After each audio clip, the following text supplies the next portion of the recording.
क्या हिंदू होने का मतलब गरीब होना है? क्या हिंदू होने का मतलब सुस्त और फिसड्डी होना है? दशकों तक इस देश के माथे पर एक बदनुमा दाग लगाया गया जिसे नाम दिया गया हिंदू रेट ऑफ ग्रोथ। यानी अगर भारत की इकोनॉमी रेंग रही थी तो उसका जिम्मेदार कोई खराब नीति नहीं, कोई सरकार नहीं, बल्कि हमारा धर्म, हमारी संस्कृति और हमारी सभ्यता थी। लेकिन अब इस झूठ की पोल खुल चुकी है। हाल ही में प्रधानमंत्री नरेंद्र मोदी ने एक कार्यक्रम में उस कॉलोनियल माइंडसेट की धज्जियां उड़ा दी जिसने सालों तक हमें हीन भावना में जकड़े रखा। पीएम ने साफ कहा कि हिंदू रेट ऑफ ग्रोथ का इस्तेमाल करके पूरी भारतीय सभ्यता को अनप्रोडक्टिव और गरीब होने का टैग दिया गया। यह सिर्फ एक आर्थिक शब्द नहीं था, बल्कि यह भारत की पहचान पर एक सुनियोजित हमला था। बताते हैं आपको कैसे। अर्थशास्त्री राजकृष्ण ने 3.5% की धीमी विकास दर को हिंदू रेट ऑफ ग्रोथ का नाम दिया। उनका तर्क था कि भारतीय अर्थव्यवस्था में जो ठहराव है हिंदू समाज के संतोषी स्वभाव और बदलाव न स्वीकारने की फितरत की वजह से है। दुनिया भर की यूनिवर्सिटीज और टेक्स्ट बुक्स में यह नैरेटिव सेट कर दिया गया कि भारत तो सुधरेगा ही नहीं क्योंकि ये तो इनके डीएनए में है, इनकी संस्कृति में है। लेकिन जरा सोचिए, ये कितनी बड़ी चालाकी थी। सरकारों की नीतियां फेल हो रही थी, लाइसेंस राज ने देश का गला घोंट रखा था, लेकिन सरकार पर सवाल उठाने की जगह इसका ठीकरा फोड़ा गया हिंदुओं पर। जानकारों का मानना है कि एक तरह का एकेडमिक हिंदू फोबिया था। यह साबित करने की कोशिश की गई कि हमारी संस्कृति ही विकास की दुश्मन है।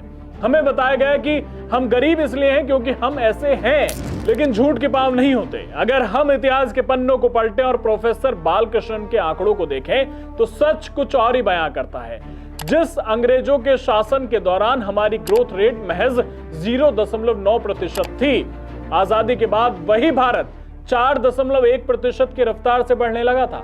और सुनिए, जिस चीन का आज पूरी दुनिया में डंका बजता है, उस वक्त उसकी ग्रोथ 2.9% थी। हम चीन से आगे थे, हमारी आबादी बढ़ रही थी, इसलिए पर कैपिटा इनकम कम दिखी।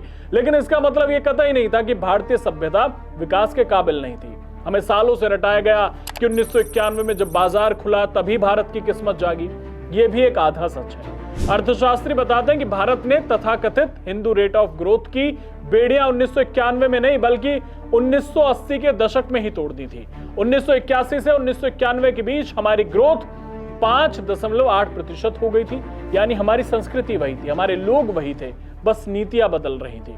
इससे साबित होता है कि समस्या हिंदू होने में नहीं बल्कि उन जंजीरों में थी जिनमें सरकारों ने हमें जकड़ रखा था। आज तस्वीर पूरी तरह बदल चुकी है। जो दुनिया हमें हिंदू रेट का ताना देती है, आज वही दुनिया भारत की रफ्तार देखकर हैरान है। और अब कोई नहीं कह रहा कि ये हिंदू रेट ऑफ ग्रोथ है, अब सब कह रहे हैं कि इंडिया की ग्रोथ है। और बिल्कुल इंडिया की है, लेकिन जब ग्रोथ गिर रही थी तब हिंदुओं पर ठीकरा फोड़ा गया। अब जो फाइनेंशियल ईयर है 2025-26 की दूसरी तिमाही में भारत की वास्तविक जीडीपी दर 8.2% रही है। आज G7 जैसे विकसित देश 1 से 1.5% की ग्रोथ के लिए तरस रहे हैं, जबकि भारत हाई ग्रोथ और लो इन्फ्लेशन का ग्लोबल रोल मॉडल बन चुका है। तो वक्त आ गया है कि हम उस हिंदू रेट ऑफ ग्रोथ के टैग को हमेशा के लिए दफन कर दें। यह शब्द हमारी आर्थिक स्थिति का नहीं बल्कि उन लोगों के मानसिक दिवालियेपन का प्रतीक था जिन्होंने इसे गढ़ा था। भारत की संस्कृति विकास की विरोधी नहीं बल्कि उसका आधार है, और आज का नया भारत अपनी उन्हीं जड़ों से जुड़कर आसमान छू रहा है। क्या आपको भी लगता है कि हिंदू ग्रोथ रेट जैसे शब्द हमारे ऊपर हमें पिछड़ा दिखाने के लिए थोपे गए थे, या एक धर्म को टारगेट करने के लिए? हमें कमेंट बॉक्स में जरूर बताएं। प्रणाम।